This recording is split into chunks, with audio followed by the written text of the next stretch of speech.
The editor of the magazine is a black woman. She knew it was gonna get people to talking.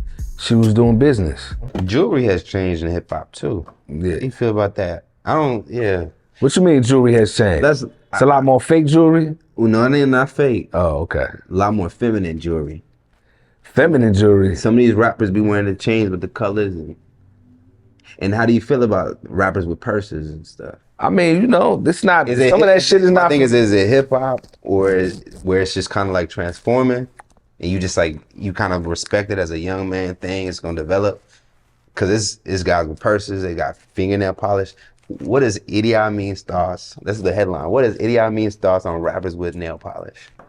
I just think the culture as a whole, and hip hop is just a reflection of society as a whole, has becoming a lot more feminized. You know what I mean? And so you may say, you know, the world is all about balance. So you got masculine energy, you got feminine energy.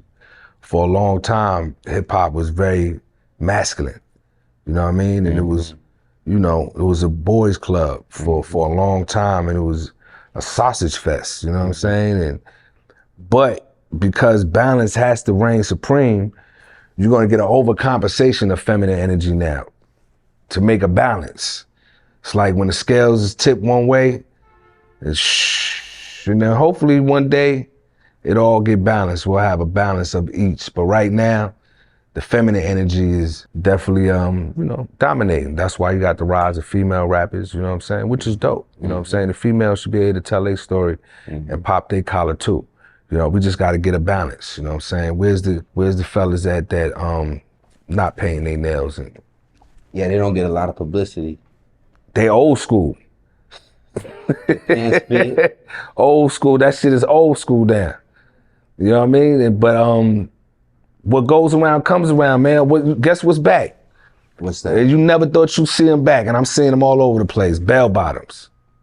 Oh yeah. With the on the jeans. Yeah. Talking about even the guys. Yeah. Yeah.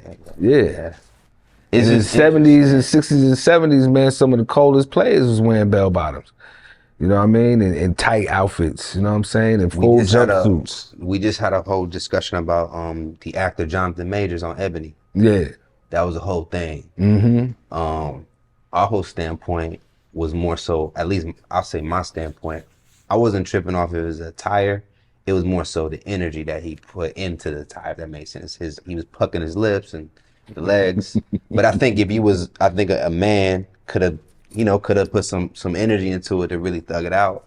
But I felt in that case, I feel like it was more so what he was putting out there. What was your reaction when you saw that? Because the conversation is that black men are being effeminized. I said that was great marketing by Ebony. You know what I'm saying? It's a controversial picture that the editor of the magazine is a black woman. She knew it was gonna get people to talking. She was doing business. You know what I mean? And she probably took her emotions out of it. And I don't know how much convincing he had to do to take that picture, but whatever it was, you know what I'm saying? He bought it. And he went and took the picture. You know what I mean? And now everybody's talking about it. And so in this world where everybody's scrolling, you gotta find ways to get people's attention. Cause we in the scroll fucking matrix right now. Headlines. And it's, you know, everybody this. And so what's gonna make people go, oh shit?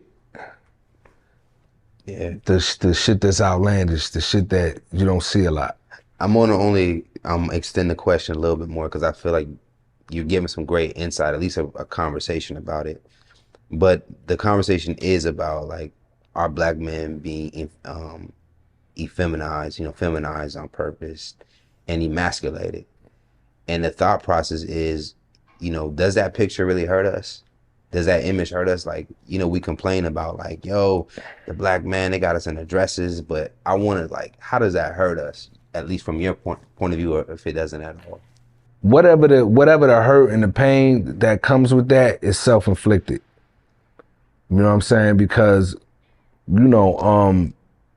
like I said, we the hardest on ourselves, and I get it. I understand why we are. We were all raised a certain way. And we were all raised with the picture of masculinity that we just had to had to go with. And so that picture is going to change as time continues to go on and evolve. And so it's just up to us. And like I said before, I'm not the wine guy. I'm the like, okay, I see a problem, let's find a way to fix that shit. You know what I mean? And if just me being a father of young boys raise my sons the way I think, and you raise yours the way you think, and he raise his the way he think, and be present and be there for the duration, we get a lot more of that, then, you know, the balance will come. You know what I'm saying? The balance will come. But again, everybody has their own journey, you know what I'm saying? And like, just cause a nigga take a picture in a pink get up and poke his lips out, again, don't run up. You know what I'm saying? Because that's the mistake a lot of people, you know what I'm saying, made with Pac. And at times I felt like he might have overcompensated to make sure niggas don't get it fucked up. But unfortunately, we out here with the wolves. This is the jungle. And so I can't allow you to sleep on me just because you see a picture. You know what I'm saying? So you think the Pac was more so because he was doing the Hollywood thing and they thought he was soft, or they feel they could test him? Or was it more so just his way he, I guess, presented himself? I think he understood the fact that we in the jungle. You know what I'm saying? And like, this is what, you know, this is what we as males, some alpha males, this is how we do. You know what I mean? We can smell fear on the next man. We can peep weakness. And so, you know, you can't be out here in the jungle and unfortunately show weakness. You know what I'm saying? Like, yeah, you want the world to be nice and peaceful and all of that. And fortunately, it just ain't like that. You know what I'm saying? It's niggas that will see you and try to size you up. Just like I'm sure people looking at homie and like, I take that nigga, man. Took a picture and run up on that nigga and get fucked all the way up.